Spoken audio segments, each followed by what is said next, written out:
we got some new updates for the Gears of War collection. Let's get into it. How's it going, everyone? I want to go over an update on the Gears of War collection coming to PlayStation 5, contents in the collection, and when it could be revealed. We'll talk that. And on the topic of Microsoft on Xbox, Indiana Jones: The Great Circle is launching on PlayStation later this week. Unfortunately, we do have confirmation on the situation as far as the physical copy of the game requiring a download. We'll talk that at the end of this video, so we'll get to that. Unfortunate news for sure for those of you that care about game preservation and things of that nature, which has been such a big talking point in all of gaming. But first of all, leaker Extas1S has claimed that Gears of War collection will be unveiled for PlayStation 5 during the Xbox showcase in June, doubling down on previous reports that the popular franchise is coming to Sony's platform. Only last month, Extas1 said that the collection would be unveiled at the Xbox Game Showcase and would be coming to the PlayStation 5 day and date with its PC and Xbox counterparts. Jez Corden also did note about the bundle. It'll feature co-op and not PvP. So that is a huge aspect of this story. Now, first of all, I understand why it's not going to have PvP in the sense of I imagine that they could make PvP. You know, I used to really not care that much about physical media or physical games. You know, I used to, listen to GameCross, never really understood. I'm sorry, my guy, I understand the importance of physical gaming now. I wholeheartedly support it.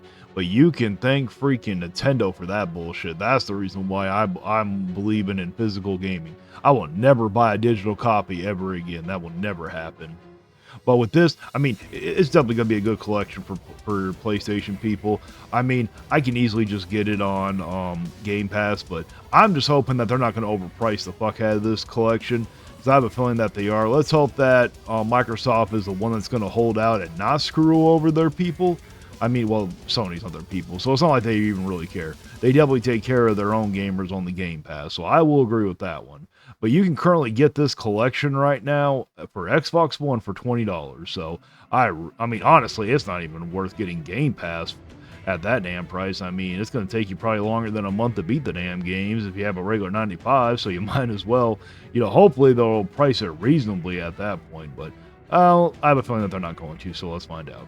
Happen. The issue that I have to look at from Microsoft's lens about adding PvP to this collection, and this is just my take and speculation, is that implementing PvP in the classic Gears of War games, and then you're releasing Gears of War E-Day, whether that be, fall of 25, probably 2026. I would certainly not release Gears of War collection like right before E-Day. I would do E-Day in 2026, maybe early 26, mid 26. But the issue is you're essentially dividing your own player base, and with Gears of War E-Day, just about every other multiplayer game, I am led to believe that is going to have its live service elements baked into it, even if it's of an existing franchise that is beloved. It's gonna be a premium title. Generally speaking, these games, all these multiplayer games, even of these classic franchises, they have the live service gimmickry baked into it. Call of Duty, Halo, and I get Halo Infinite went totally free to play, but it was to push live service. I just don't think a lot of these publishers are wanting to do multiplayer games of the classic style, unless it's like a BattleBit remastered on PC that's in early access and, coming from a smaller team and whatnot. I'm talking about these multi-$100 million projects that have multiplayer baked into it. I think E-Day is going to have that live service element to it. Oh, you definitely know they're going to have that live service element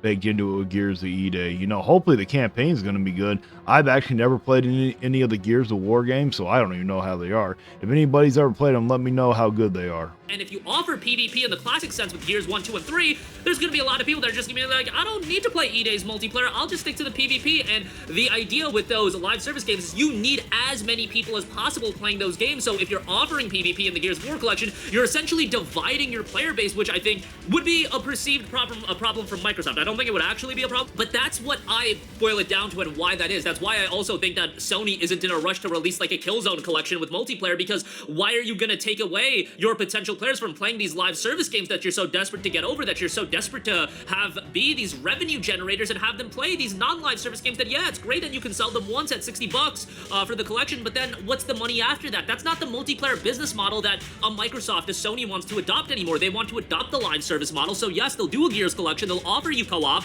but when it comes to the PvP multiplayer, I think they would prefer you to play their other offerings and just play the Gears collection for what it is, a contained experience that you are going to move on from, and that's the key element of this. Yeah, this is one reason why I don't sit there and play the multiplayer games. It's just for the same reasons why you just sat there and speculated. They turned them all into live service, but look at it now. Look at Diablo 4. That thing was turned into a live service, but I mean, that live service really ain't that bad. I don't really get the battle pass. I still can enjoy the game. But also, if I'm being honest, I suck at multiplayer games. I'm not very good at them, so that's probably why I don't really play a lot of them. Same thing with Souls-like games. I absolutely suck at Souls-like games. I tip my hat off to all you Souls players that can sit there and handle that game, because I gave up in the very beginning. They want you to move on from something like Gears Collection and play E-Day and play that game's PvP and be invested into that, because I imagine that's where they're going to have the long-term focus on. But even at the end of the day, just the campaigns for Gears of War, as long as it has co-op play, the idea of not having co-op play was just insane. As long as it just has co-op play, I think you release that collection and you can charge $60, $70 for it and people will be all over it. And people want to say that's overpriced. Brothers, PlayStation put out Last of Us Part 1 and they removed the multiplayer from Last of Us Part 1, and that was just one game. Yes, it was updated and whatnot. I imagine the Gears collection would feature upgraded titles. I think they could easily get away with a $60, $70 price point. That is just the standard that is being set. I think co-op play is absolutely mandatory. Like when it comes to Gears, if you want to bring Halo to PlayStation at some point as well. And I could see Halo being an instance where they're releasing the Halo collection, the Master Chief collection on PlayStation, but they strip away the multiplayer and it's just the campaign, it's just co-op. I could totally see that happen. And the reason for that is, again, I don't think they want you playing those style of multiplayer games. I don't think they want you investing your time, and that is the ultimate currency that you have, your time. They don't want you spending time in multiplayer games that they can generate more revenue off of you.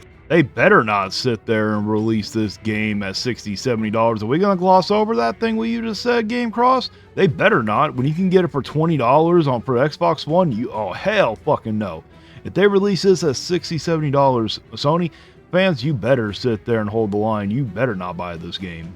On the back end, and that's the point I come down to. At least that's the rationale that makes sense to me. But I still think Gears 2, Gears 3, having those on PlayStation, those games are so great. And I get the vibe that people are more excited for Gears than even the potential of Halo being on PlayStation. And I'm totally on board with you guys that are the Gears heads over the Halo fanatics. Like the idea of the Gears trilogy, that's the franchise I totally gravitate towards. And the fact is, Halo MCC has been available on PC for so long. Gears 1, 2, and 3, those are playable on Xbox via backwards compatibility. I get that the Ultimate Edition of Gears 1 came out, but those games are kind of lost at this point. To get updated, upgraded releases of those, man, I'd be all over that, and I think it would be incredibly exciting. So hopefully that does come. I've heard that the window of August, which makes a lot of sense for me. Get the Gears collection out in August, and then for the fall, you're gonna have so many other titles that are gonna be coming out. Your Ninja Gaiden 4's that's published by Microsoft. Outer Worlds 2. Get something like the Gears collection out in August, and I think that would get people very excited. Moving on from that, we got... It would be nice to sit there and have an upgraded, updated, pack compared to what we've had before, or what the Xbox people had before, but not for no $60, $70. My ass is going to be worth it just for some digital upgrades. That's the bare minimum for Microsoft. I'm gonna end this video with some unfortunate news. Indiana Jones on PlayStation 5 is indeed physical fraud, as noted on Does It Play. Only 20 gigabytes of data is on the physical game disc. You need a mandatory update, and yeah, there you go with that. This is essentially the game keycard gimmick.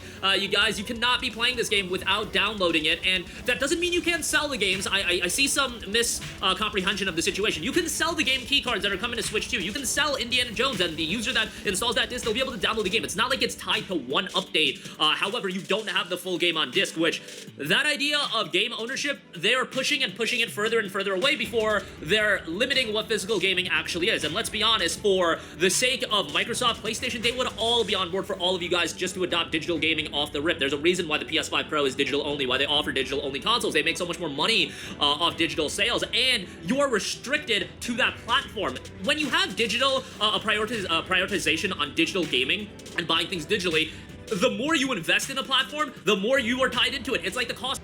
Of course they want to sit there and make all their digital sales and everything. They make more money. They get a bigger cut. They don't have to sit there and give the retailers a kickback. Honestly, I'm surprised they haven't done that, because I mean, they could. Would they lose some customers? Yeah, but I mean, they would replenish it pretty quickly, because gaming's not going to go away. If they went to all digital, it's not like gaming would go away overnight. People would bend the knee. You know what? I would probably also, now I hate digital and everything. I used to not hate it. I actually used to like it because I thought it was convenient. But now with how Nintendo is, I wholeheartedly never buy digital, never buy brand new games, okay?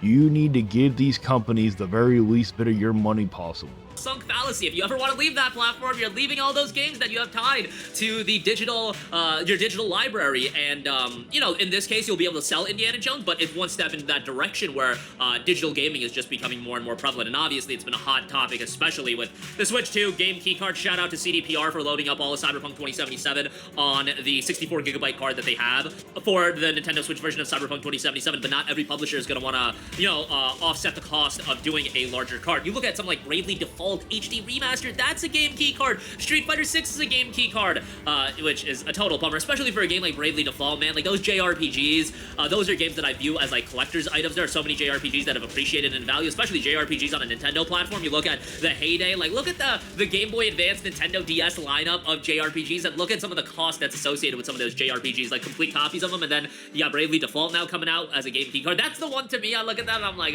there's just something wrong with that. There's just something wrong with that, man. But this seems to be the direction that gaming is going in totality. But that's going to do it for me. Again, Gears Collection, look out for it at the Xbox Game Showcase that is happening at June. Yeah, look out for it. If it is $60, $70, do not buy it. Sony fans, do not sit there and buy it if it's $60, $70, especially when you can get it for $20 on the Xbox One. Don't do it. Well, that's it for my reaction. Let me know down in the comments if you agree with me or not. Please like, share, and subscribe. And until next time, stay vigilant.